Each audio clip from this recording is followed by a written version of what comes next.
What's up, guys? It's your boy Ebro the Any Star, host of the DiehardKnicks Podcast. I got Slizzy Take here. But before we get Slizzy in here, I'm just going to read off a stat line and he's going to take it from there. Julius Randle put up 27, 16, and 7. That's 27 points, 16 rebounds, and 7 assists in the last game. So let's let Slizzy finish that sentence. You funny, man.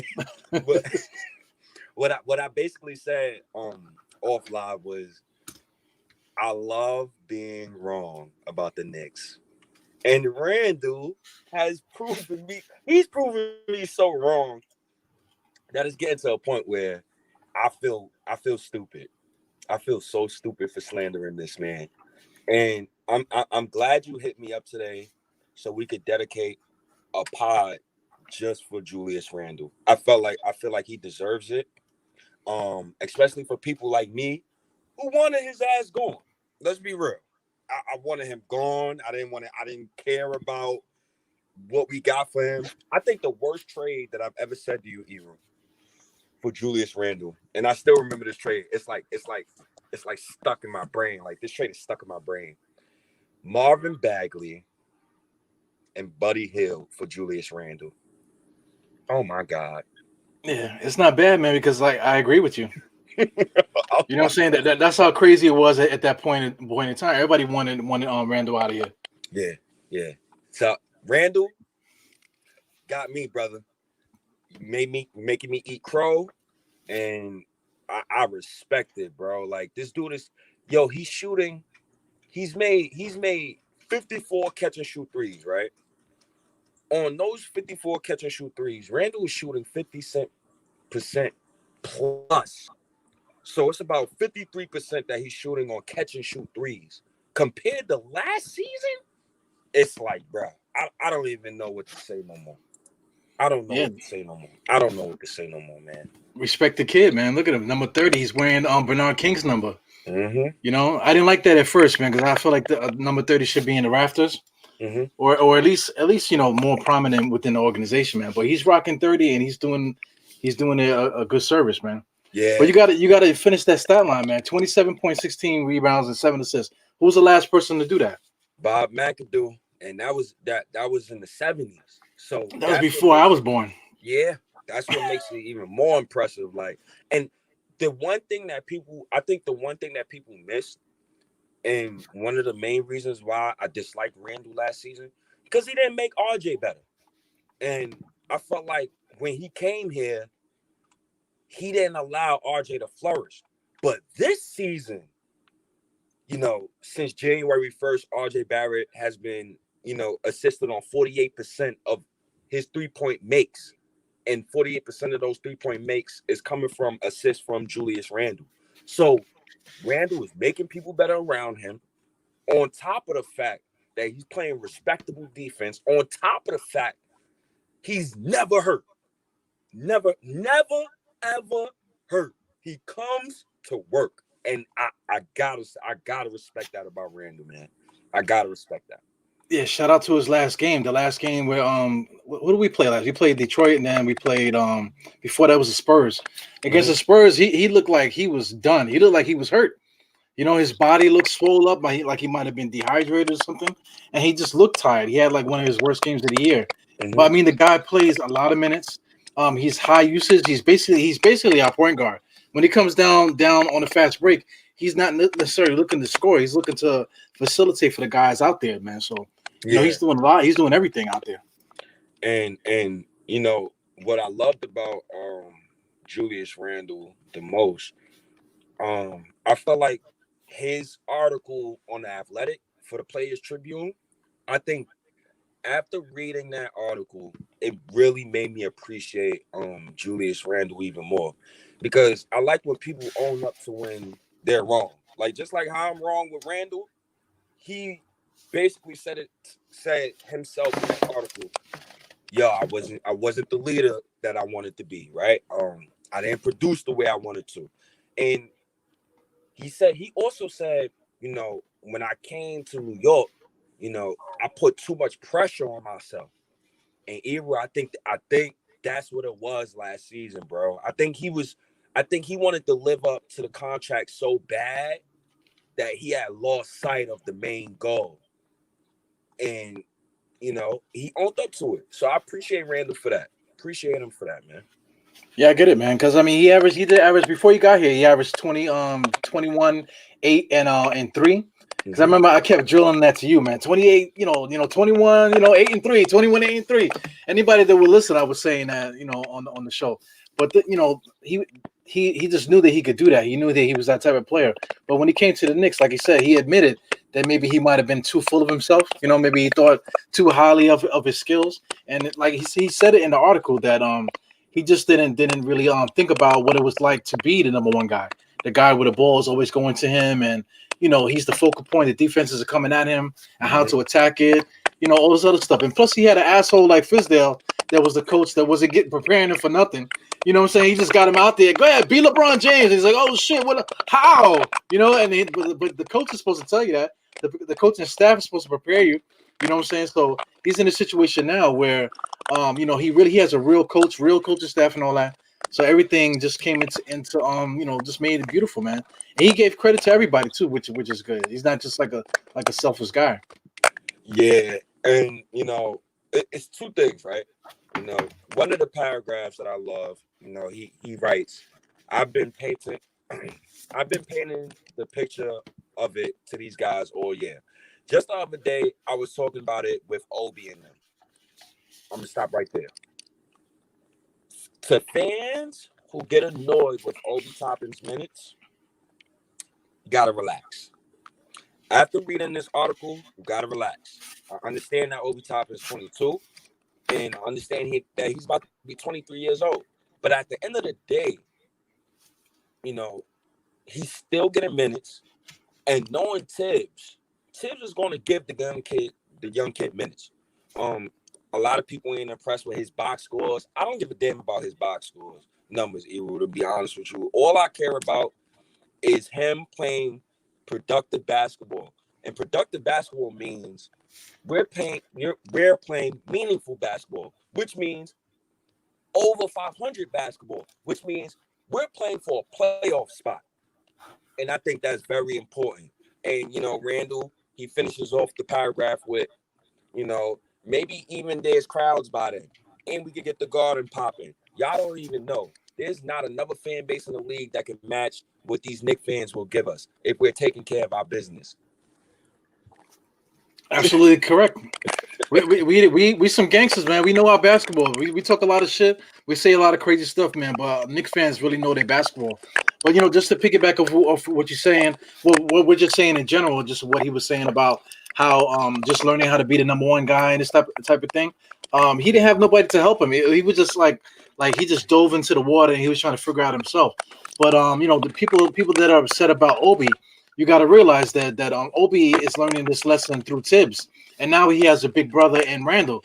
This is something that's going to help these guys, flourish and blossom. Randle didn't have that. Randle was bumped around in LA. They didn't want him out there. They traded all those young guys out there to get, LeBron James and all this other. So they weren't trying to develop the youth when he was in LA. Bring it down to New Orleans. New Orleans, they were really just focused on Anthony Davis. They didn't really care about Julius Randle and all these other guys and stuff, man. So he's finally in a spot now where he got all the talent, and they just threw him to the fire without any preparation. But Obi right now, Obi is definitely being held in. Learning the game, seeing the game, watching, and just building from such a good mentor in Randle, man. It's good stuff. Yeah, man, it's good stuff. And then, another thing I want to commend Randle on, just besides the leadership thing and not getting hurt and understanding when to pass the ball, I love the fact that he always owns up to his mistakes. But on top of the fact that it took him 7 years to get to this point. It took him multiple teams, right? And I don't know if you knew this, but he asked out of the Lakers. He told the Lakers, release my contract so I could be a free agent when LeBron was coming to the Lakers. So, and he breaks his leg his rookie Yeah. So you gotta understand, like, it takes mental toughness, a lot of mental toughness for him to break his leg, come back, play the way that he plays, act out of LA, go to New Orleans, produce, come to New York, the hardest place to play ever. Lakers, LA is not the hardest place to play. It's New York. Comes here, and he's finally producing. I gotta respect that mental toughness. I think Randle, Frank Ntilikina, and RJ Barrett is the mentally toughest kids on this roster. I'm gonna call Randle a kid because he plays like a kid. He's smiling, he's having fun. But those three right there is mentally tough. And I really like what all three of them bring to the game. But I like how Randle, has empowered them. Like, I love stuff like that. Randle was the reason why Frank was 3 for 3. I give it to him because he takes all the heat. Randle takes all the heat and all the pressure, and he just gives those guys the ball where they need it. Which is good. Mm-hmm. Let's I wanted to show those pictures that you had sent. This is the evolution of Randle's game here. For those at home and looking, everything that he scored was really in the paint. You see like little dots on the outside for his rookie year and stuff. But the majority of his points are right at the rim. A lot of alley-oops, probably a lot of handoffs, that type of thing. A lot of rebounds, just scoring off of rebounds. That was his first year. Going into his second, this is his second year. No, this is one. This is his second year. You see him a little bit more. You're experimenting on the outside. Still a lot, inside heavy. Going into the next year, this is probably like what? This is last year. Too many threes up top. You could see it on one side. You could tell just by the offense that they were playing. But look at this year. This year, it just looks like an explosion all over the court. The guy just making it happen all over the court, man. So it just shows the evolution of the game. So I appreciate you sending those to me, man, to put it out there because it just shows the evolution of a player. Yeah, and I wanted people to see that, to know, Randle was growing. This guy is growing. Randle now has 10, 25 points, 10 rebounds, 5 or 6 games. Already second most in a season in Knicks history. This guy, and he's become the first Knicks player to have 10 plus 25 points for 5 games in a season since 1983. That is extremely impressive. Man, it's crazy. Soon, next season, it might come a time where dudes is like, he might be in the MVP combo if he keep doing this. And also, Julius Randle is the first player in Knicks history with these stats at the All-Star break: 800 plus points, 400 plus rebounds, 200 plus assists. Oh God. Speaking of MVP rate, man, like who is actually in the MVP race right now? For me, my MVP is Donovan Mitchell, surprisingly.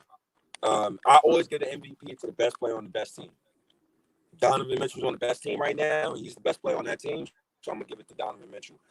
I'm tired of LeBron, even though he's the Billy Goat of my generation, and I don't want to see Harden. James Harden don't deserve it. He's on a stacked team. LeBron don't deserve it. Like, you got 4 already, bro. Like, I'm sick of you. Let some new blood get it. I think I like Donovan Mitchell for MVP, personally. And you? Well, I mean, that's what I'm saying. I'm looking around. Donovan Mitchell sounds about right because they got the best team in the NBA.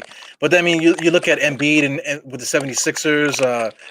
Giannis, of course, is going to be in the mix. But the Suns, I can't even twist my mouth to even mention anybody on the Suns to make them MVP. You know what I'm saying? So just looking at those guys, like if you look at the Knicks, if you take Julius Randle off the team, we're at the bottom of the NBA. I don't think you could say the same thing about some of these other players, man. Especially Donovan Mitchell. Like if Donovan Mitchell missed a couple games, I don't think that the Utah Jazz would worry too much, man. I don't think we would be in the bottom of the NBA, but I think we would be like we wouldn't have this record we have now. To be honest, Randle playing so damn well. Like I don't even know who could take. Like if we took him off this team and we, scattered his box scores around the team, I don't know who can replicate that. I'm gonna be honest with you. So, Yeah, it's not many. Not many. Like talk about all NBA. Like we was having that conversation at work today. It's like who's in the all NBA? Because Julius Randle's putting up all these different numbers. There's not really nobody else at his position that does what he does. If you want to talk about Sabonis maybe, but he's better than Sabonis. Bam, a lot of people like Bam, but he's putting better numbers than Bam this year. So like you can't really put none of these guys ahead of him. And Anthony Davis hasn't played enough games this year to really talk about him. I he should be all team. Let me think. First of all, I want to say this about Julius Randle. Julius Randle is playing like the best power forward in the Eastern Conference. Let's start right there, right? So since he's playing like the best power forward in the Eastern Conference, then we got to go to the next step. What's the other power forwards in the Eastern Conference, or in the NBA rather, that's playing better than Randle right now currently? Well, Giannis maybe. Giannis, it depends on what you consider Giannis. Some people call him a center, some people call him a point guard. So it really depends on that. But outside of him, I can't even frown my face up to even say anybody else. I can't, probably Durant, but that's about it. Yeah. Thank you, Tibbs.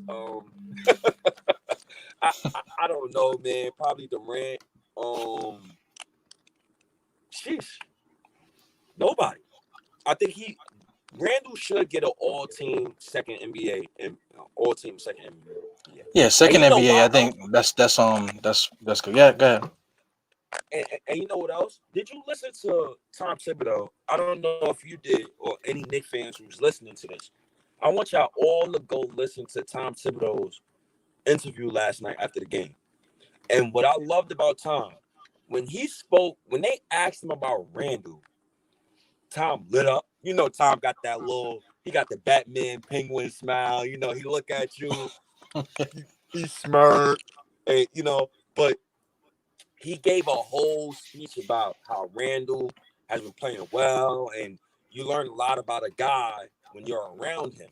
And he talked about how he watched Randle from afar when Thibodeau wasn't coaching. He was just visiting other teams, and he watched Randle on the Pelicans. But I said that to say Thibodeau then after he gave Randle so much credit, like he spoke about Randle for like a minute, Thibodeau named every single person on the roster. Like, and I was like, yo, I love this guy because Thibodeau's all about the team. And I think Thibodeau got through to Randle to the point where even Randle talks about the team. Like, he doesn't even give himself credit. He always talks about the team. So those are certain things that I could really appreciate about Randle and Thibodeau. And I ain't gonna lie to you, Ebro, I was scared about Thibodeau at first. But now I'm good. Yeah, it's really just understanding like what we were getting from the guy, because a lot of people was expecting him to crack the whip and all that other stuff, but it's not really about that. It's about just like being that leader, putting guys in a position where, okay, listen, this is what I need from you. This is the role, and this is what how you can be successful. And then to talk about that article again, he mentioned in that article that his son imitates him, right? So his son was imitating the body language and stuff like that. Him complaining to the refs and that type of thing. So that's another thing too. The evolution of a man. He just had a son. His son is a couple years old now, maybe like what, 3, 4, 5 years old, whatever he is. So this is. I think he's something like that. I think he's 8. Is he that old, the baby? I'm not sure because he was in the biddy leagues, whatever.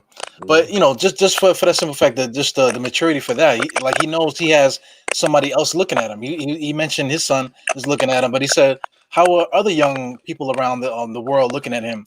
So he has that the obligation to them to show to be that example.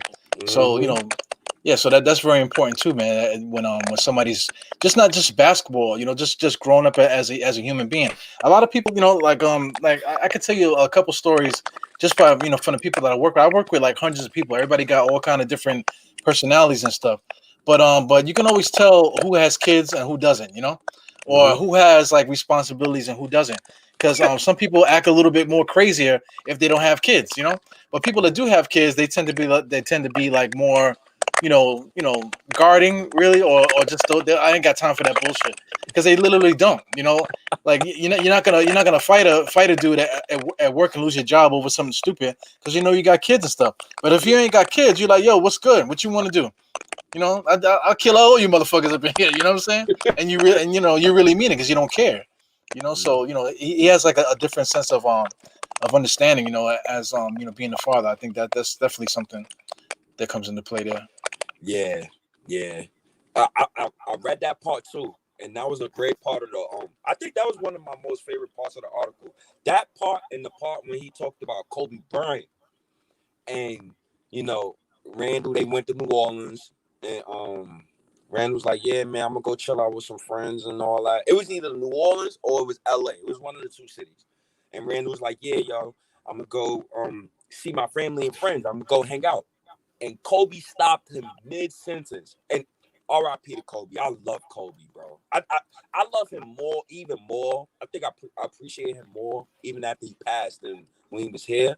God forbid, because he was so like how can I say it? Like he was so focused.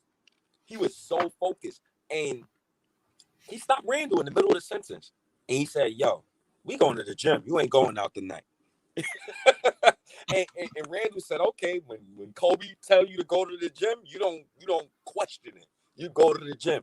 And he takes that mentality and he brings it to the Knicks, and it's so beautiful to watch. And another thing, Thibodeau said last night in that interview, bro, he said that various groups of Knick players, young Knick players, always come in and they work out at night or in the morning. And he said that RJ Barrett specifically has a side. He like Thibodeau's office is like he can see the court, and RJ Barrett goes to the court where Thibodeau can see him from his window on purpose. And I like stuff like that. Like little stuff like that is nice to hear about this team, bro. Yeah, I like RJ Barrett, man. His dad is pretty dope too, man. Because Yeah, I mean, him and their relationship that they have with each other. So the things that drives RJ Barrett is something that they probably had growing up, just their relationship as father and son. So thank God for Rohan, man, Rohan Senior.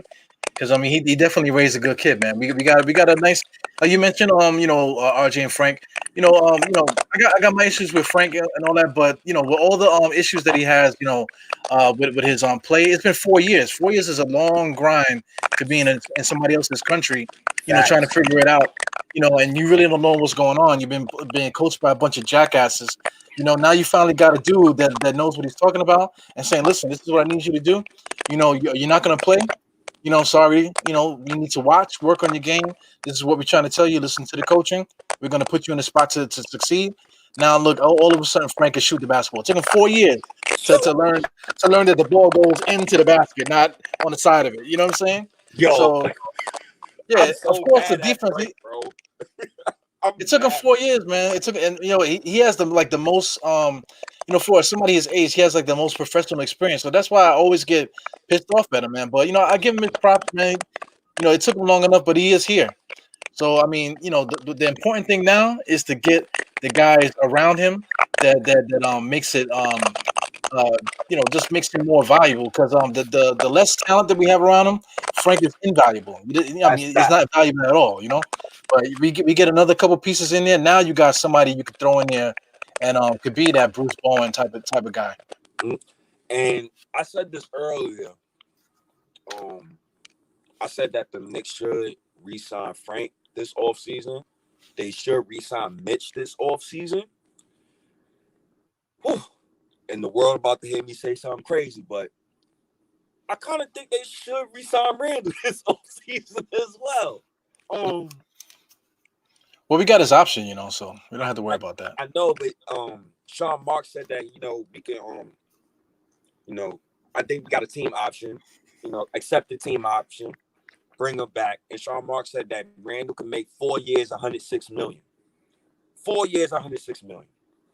I always said to you, I would not pay Randle $28 million. But what I would do, I would pay Randle $25 million. But I want to see Randle, Frank, and Mitch help win us a playoff series. That's all I want from them. But I also want the team to invest in what we got right now. And I don't think trading any one of those guys is investing. That's just for me. Yeah, you got to be careful though, man, because if the Knicks do win a playoff series with these guys, now the price going up. The price of the brick goes up now. You know what I'm saying? Now you're talking about I wouldn't pay Julius Randle 25. I wouldn't pay Frank $10 million a year. But if they win a playoff series, now all that bread goes up. You wouldn't pay for what he do. Let's say if he averages 9 points for the rest of the year, 9 minimum, and he's helping us win games. He's 22. You wouldn't pay him a 3-year, $30 million extension or a 4-year, $40 million extension? I don't know about the 4-year, $40 million, but I mean, because you're talking about a role player. You know what I'm saying? I don't want to chalk in all that money on a guy. They get paid. But we don't even have a second or third option. So how are we paying a role player before we get the second or third option? But the second option is RJ Barrett. Yeah, but we have no offense. Wait, now here's when I stop you right there. We don't have no offense, but our offense been climbing up since January. So yeah, but it could be climbing up all they want. We still need that. We still need another guy out there to help those guys out. We got the guys, bro. We got them. Who's the guy? Who's outside of Julius Randle and RJ Barrett? Who else is scoring quickly? We still need we still need another guy. Quickly could give us 20 at any given Sunday. Right. Derrick Rose could give us 20 at any given Sunday. I don't know after that. I'm not going to say no names after that. But I'm saying all those names that you mentioned is going to keep us right at 500. I mean, you know what I'm saying? So we need that extra player to get us a little bit higher. You know what? You right. But you're giving RJ Barrett too much leeway in what you're saying right now. Because what do you mean? He was drafted number 3 overall. So we shouldn't even be looking outside to find the number 2 guy when we drafted RJ Barrett number 2 overall. I mean number 3 overall.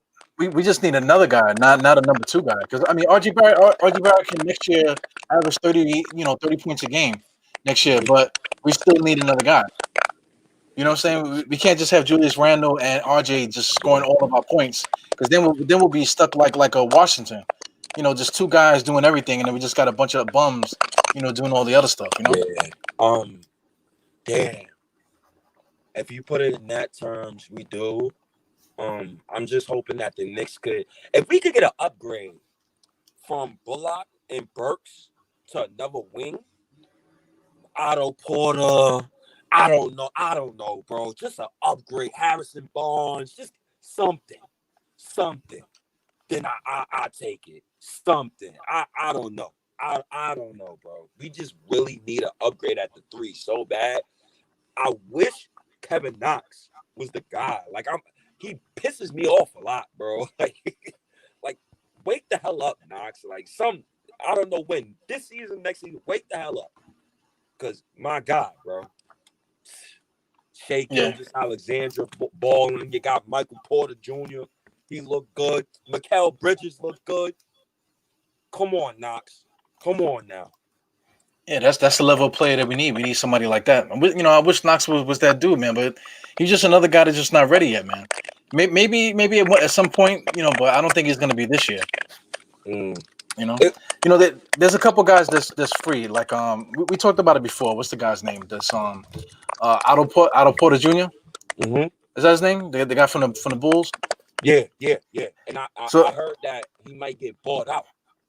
Yeah, if he gets bought out, he'll be perfect right there for to sign it for the remainder of the season. Just to hold it down and see what happens. And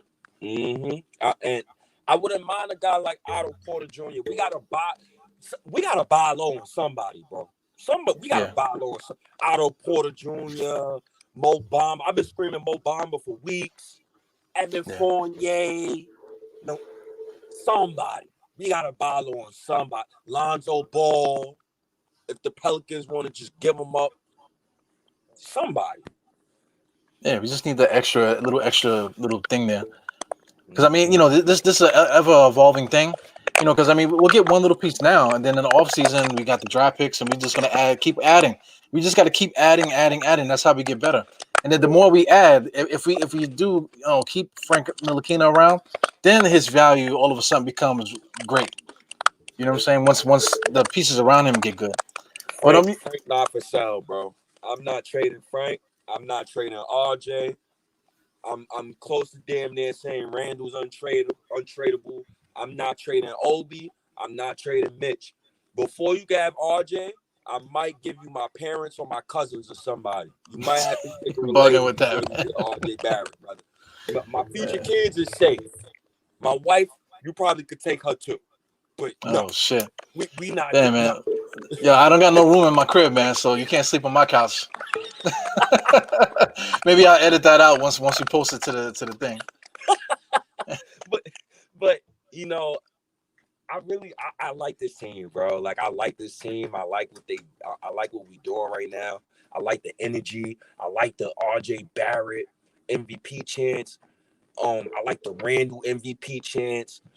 I like everything what the Knicks is doing right now, bro. I just hope that we don't make a dumb trade, bro. That's the only thing that's really getting me right now is the dumb trades. I don't want no trades right now. People, I want to say this to you here. I've seen posts today, and it says the Knicks need shooting. The Knicks need shooting. Do you think we need shooting? Because we got 4 or 5 guys right now who's shooting above 35% from 3. Is it shooting or we need scoring? Yeah, we just need more talent scoring because we got the shooters. Okay. Everybody's shooting over. I mean, freaking Randle's shooting 41%. Randle's shooting 41%. You got RJ shooting 35%. You got Bullock shooting about 38%. You got Burt shooting about 38%. Emmanuel Quickly shooting about 35%. Frank Ntilikina is shooting 66% from 3. Yeah. What the hell is Thibodeau doing? I need to see a practice. I gotta see a practice. I want to know what they doing, bro. They putting in that work, man. It's not really the practice because of COVID they can't really practice. So these guys are putting in the work on their own. That's the ill shit right there, Yeah, and what I like is Randle also, like I said earlier to you, Randle said that besides the not even Randle, what's this guy name? Yeah, not even Randle. Was it Thibodeau? Thibodeau said that guys, right? Besides the group, teams have group practices, scheduled practices. They have practices on their own. You get what I'm saying? Like they don't even call Thibodeau up. They practice on their own. So that means that they really want to win for us. Like people like me and you who really put in the work and try to put as much information out there to the season ticket holders who spend about 10 bands every year on season tickets to just the casual Knick fan, like every type of Knick fan, bro. Like Aiden, right? My God, Knicks community. Aiden is about 19, 20, and he's a Knick fan. It's stuff like that, and you know why Aiden is so blessed? Because when I was 19 and 20, I had to deal with Isaiah Thomas. I had to deal with Scott Layden. I had to deal with Jerome James. Oh God, bro. I don't even know what to say sometimes, bro. Like the Knicks got me so happy, bro. Work has been good. The air smell better. I don't know, man. Shout outs to Alfred Payton. Yeah, shout out to Alfred Payton. He's even been shooting pretty good. From the outside a little bit. Mm-hmm. Yeah, it's just contagious, man. Everything that's doing, but just as just to add to that, it's just those guys care about their own careers too. That's one thing that's always been driving me every single year. These guys say like Bobby Portis and some of the different guys that we had last year, Wayne Ellington and all these different guys, like, were they even trying to get better? DSJ, that's the reason why he's not here. DSJ, are you trying to get better? He's looking. Everybody's looking for the Warriors. Me, put me in the right position. Oh, I need somebody to believe in me. All this other bullshit. Who's gonna believe in you but yourself? You know what I'm saying? The work that you put in is what's gonna be what people judge you by. You know what I'm saying? So that's why certain guys are not on the team anymore. And the guys that we do have on the team are got us where we are, right in the middle of the pack, 500 basketball. Yeah, and I gotta say this because I feel like you pick on me sometimes. And the reason why I say you pick on me sometimes because we was having a conversation earlier about Alfred Payton, and shout outs to Coach 5, by the way. And everybody knows. Before you start, you picked on me, man. You started that. Don't act like I started it. But go ahead, continue your story. Everybody knows that Alfred Payton gets under my skin. Everybody knows this, right? Yeah. And Alfred Payton is one of the reasons why our record is the way it is. So I have to give him props. I just hate the way he plays basketball, bro. Like that's my beef with him. Like I don't like the way he plays basketball. He can't shoot. He's not a good passer. Well, he was a good passer. Oh my God. And every episode, I put that up every episode, man. So I agree with you. You know what I'm saying? I'm not saying that he's not. The dude is like half retarded, man. He might need a handicap sticker in his car. But I'm gonna give it to him, man. Alfred Payton, he's helping us win games. Like anybody who's helping us win games, bro. I don't care what the situation is. Like, I gotta give him props. Also, so anybody who help us in a winning situation, like I gotta give him props. I think the most hated Knick that I've had over the past, couple of years. Like, and I just hated the way they played the game. I think it was probably Mook Morris. It was probably Mook. Because Mook, he was a ball, his ball hogging was, bro. It was times where I was like, I know he's not passing the ball. Yeah. That's bad. He thought he thought he was Carmelo, you know what I'm saying? He wasn't trying to make nobody better. He was just trying to take the pressure and put it on his shoulders and stuff, which isn't good, That's why we didn't win. That's why we played such hard games and stuff, because nobody was getting better. We were just like, do something. Julius Randle got the ball, do something. Mook, he got the ball, do something, save us. That's what everybody else was doing. Mm-hmm. And you want to know what's crazy? Like, I'm glad you brought up Melo because I wanted to talk. I wanted to talk about this last thing before we get out of here. I think this deserves a conversation. Yeah, I was having an argument, and you probably seen it. And the guy said Randle is playing better than Amari, and 2011 Amari versus 2021 Randle. And I first said, I'm gonna give it to 2011 Amari because Amari, the 10 games that he played, he had a 10-game stretch where he was averaging like 33 and like 9. And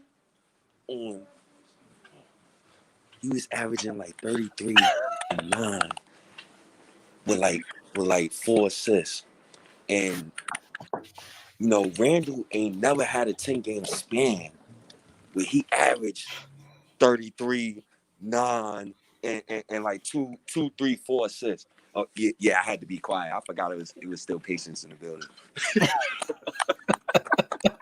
But I wanted to talk about like how you felt about that conversation. Like who you thought had a better season overall? 2011 Amari Stoudemire or 2021 Julius Randle?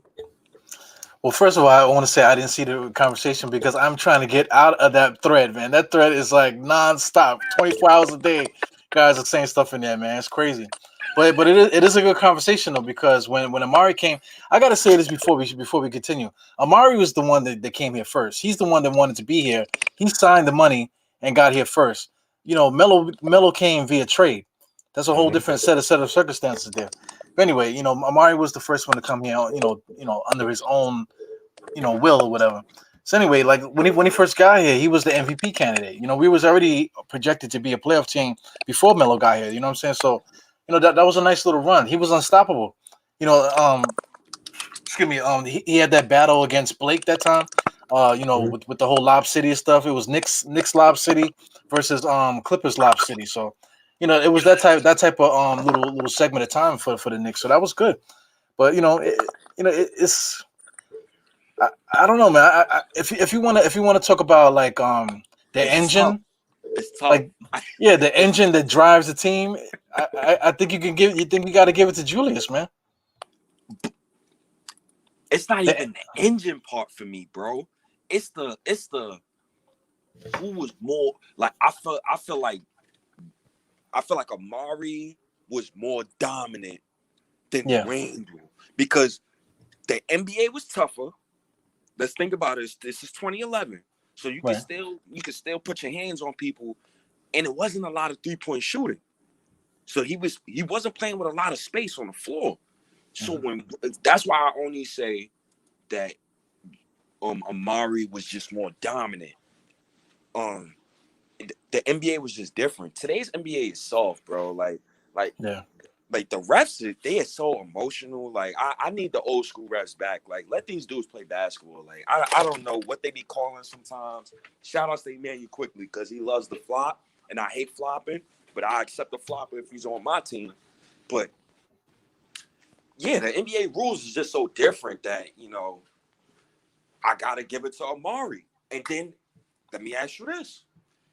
They also tried to say Julius Randle versus Carmelo Anthony's 2013 season. Now, I want to be respectful. I want to be extremely respectful. When Randle wins 54 games and averages 29 points, then we can have that conversation. And that's for anybody. Until then, we can't have that conversation. Until then, we can't speak. Until then, we can't speak upon that. But how do you feel about that conversation? Well, that might be a little bit different because I mean, Melo was like he just had like the whole team on his back, man. Everybody else is doing their thing, whatever. But as far as like, every single night, like trying to win these games, putting the ball in the basket, all those clutch situations every single night, those 54 wins, that was all him, man. Yeah.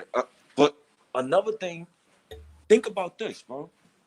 Melo's supporting cast was worse than Randle's. And Amari Stoudemire's supporting cast was worse than Randle's. Right? Like, who would you rather have on that 2013 team before RJ Barrett? Well, I mean, now you gotta make me pull out these stats now. But I mean, Melo. Smith? Well, J.R. Smith was sixth man of the year. He was averaging 18 points a game. He was killing, man. That 54 win year. He was killing, but he's not a better rebounder than RJ. He don't defend better than RJ. And RJ might be the better shooter, better 3-point shooter than J. Just for the season. You got to be careful. You know J.R. Smith in them streets, man. Be careful. He might pull up on you. Like, who the better shooter? You know what I'm saying? I heard he be whipping Cat's ass in the street, man, just for nothing, man. Remember that shit? When he pulled that dude, from vandalizing his car or whatever he did? It's crazy, man. I mean, J.R. Smith crazy, man. I love J.R. Smith, man. But think about, Carmelo Anthony's team. Think about Amari's team. And then think about the guys that Randle got around him now. And then you got to think about the coach. Mike Woodson's a great coach. He's not Thibodeau. Yeah, he's a good coach. He's a good coach. Mike D'Antoni. Now, I think Mike D'Antoni, for me personally, I think Mike D'Antoni is a Hall of Fame coach. This is just me personally. But I don't think he's better than Thibodeau. That's just for me personally. So, Randle has the better coach to me. Randle has the better the roster construction around him. More talent around Randle. So that's why I kind of gotta give it to Amari and give it to Carmelo Anthony. I got you, man. Who the hell was the big man on Amari's team? Timothy Mozgov? No, they had Tyson Chandler, didn't they? No, that was the year on the Amari team. Yeah, that was the year after. Because remember, Tyson Chandler just won the chip.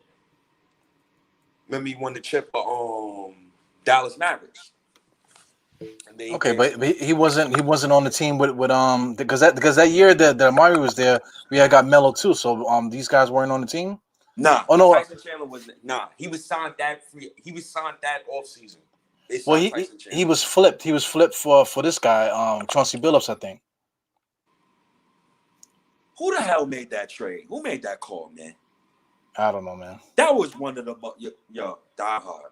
Why would you trade for Chauncey? And you have a team option. You accept his team option, and then you amnesty him? What the hell was that? What the? Leon Rose and those guys weren't in charge. That's what happened. Scott Perry and all those guys were still trying to make their way in this league. So, if they were in charge, that shit would have never happened. Oh God, thank God. I'm praying. I'm hoping it don't happen. But overall though, like, I'm glad we had this conversation. Like, I feel vindicated. I feel comfortable now. I feel I'm happy. Shout outs to Randle. Dude is proving me so wrong. Like, I feel stupid. I keep telling you that, man, but I think I speak for a lot of the Knick fan base. Like, I didn't expect him to be this good. Like, end of story. Like, yeah. I'm trying to figure out who the center was. Was it like Ronnie Turioff? What the hell? It was probably Samuel Dallenberg, Ronnie Turioff. I know it was somebody. Tyson Chandler. He had Timothy Mozgov. I know it was somebody though. Timothy Mozgov, he started like 14 games that year. Turioff started 21. But then they made the trade. They made the trade for Melo that year, right? Did they make it that year?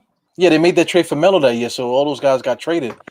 So, I don't even know. We would have to like really, really dig deeper for that shit just to figure out who was where. Oh God. Crazy.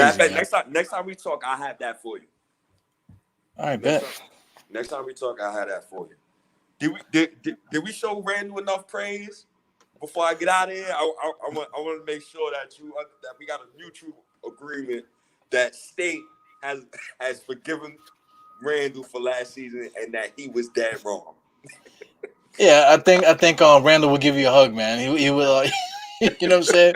He'll probably give you a nicer hug and probably give you a kiss too, just for taking back all the craziness that you were saying about him, man. Yeah, bro. I got a picture of Bart Simpson, and remember on the picture, it got a meme, right? And he was writing on the board, and he was writing the same thing over and over and over. But in this picture, I put Randle is not a point guard. Randle is not a point guard. But he totally is though now. When he's running up the court, man, somebody's gonna get the ball. Somebody's gonna get that assist. Yeah. He almost got a patented move where he comes full blown. As soon as they stop him, he just turns around and hits whoever's like right behind him in the corner. Almost like blind. He just turns around and just throws it. Because he knows the guys are there, the guys are supposed to be there. That's scheme. That's Thibodeau's scheme. Thibodeau won a lot of, just like Thibodeau said, I want people to play defense and I want to shoot a lot of corner threes. So Randle, every time he get the ball, he's running down the court. He knows, all right, two people's gonna go to some 3-point corners. One of y'all gotta find it. So Randle he's evolved in a way that I never expected. He's way better than Pascal Siakam. He's better than Aaron Gordon. He's better than a lot of these dudes, man. He's better than Sabonis. He's just better than them. I don't know what else to say. He's a bulldog, man. Shout out to Randle. I'm ready for that next step, man. You mentioned Melo and Amari. I was gonna mention Bosh and Blake. Those are two guys that very similar to what Randle's doing too. Especially Blake, like prime Blake. Just I'm gonna be respectful to Chris Bosh, and I feel like we gotta leave Chris Bosh out of it. We gotta respect the NBA champion. We're gonna be respectful, so I'm gonna leave him out of it. As far as Blake Griffin is concerned, Randle, he don't play like Blake, but he affects the game like Blake. He affects a game like Blake Griffin. All right.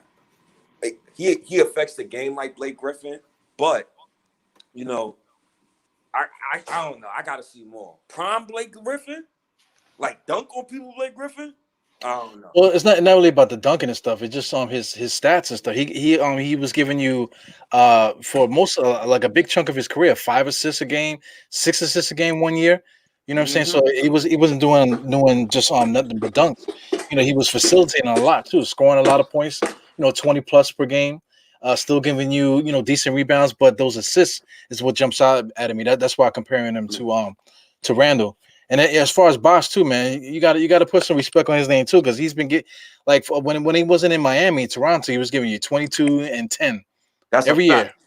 Yeah, 22 and 10. Anybody who knows basketball knows Chris Bosh was a goddamn dog before he got to Miami. Chris Bosh was guaranteed 20 and 10 every night, and he was a good passer, and he was a shooter, and he elevated his game from just post scoring to mid range scoring to out to the 3-point line. So Chris Bosh is one of the best power forwards I ever seen. He's a great power forward, like one of the great ones. Blake Griffin, one of the great power forwards that I've watched in my lifetime. Like I'm glad that I had a chance to watch guys like that. Well, now we got Zion. You got Zion. You got Randle. It's gonna be fun to watch, man. How these guys. The evolution of these guys, that's going to be fun to watch. That's definitely going to be fun to watch. But these people getting at me, Evil, I got to go, man. Yeah, I see. I don't know how you do it, man. I don't know. I don't want to put that out there, but I don't even know how the hell you do that, man. I know one thing. You better hit that hand sanitizer one time before you get out of here. Listen, everybody knows at my job, I'm a Knicks fan. Right. So when Knick games come on, my bosses don't call me. During my break, don't call me. I might be recording.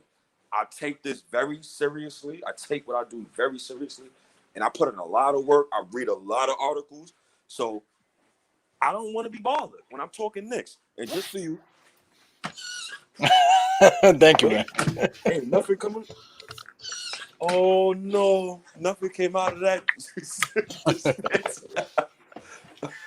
Well, you're making me itch, man. So I got to put some hand sanitizer on my hands too. Oh man! All right, here we go. There you go. That's the good stuff. But yeah, bro, man, I'm out of here, man. I'm glad we had this Randle conversation. Now I feel free. Yeah, I think we needed this conversation, man. Now you can walk around with your tits out now. You can take your shirt off and walk around with your tits out now. I'm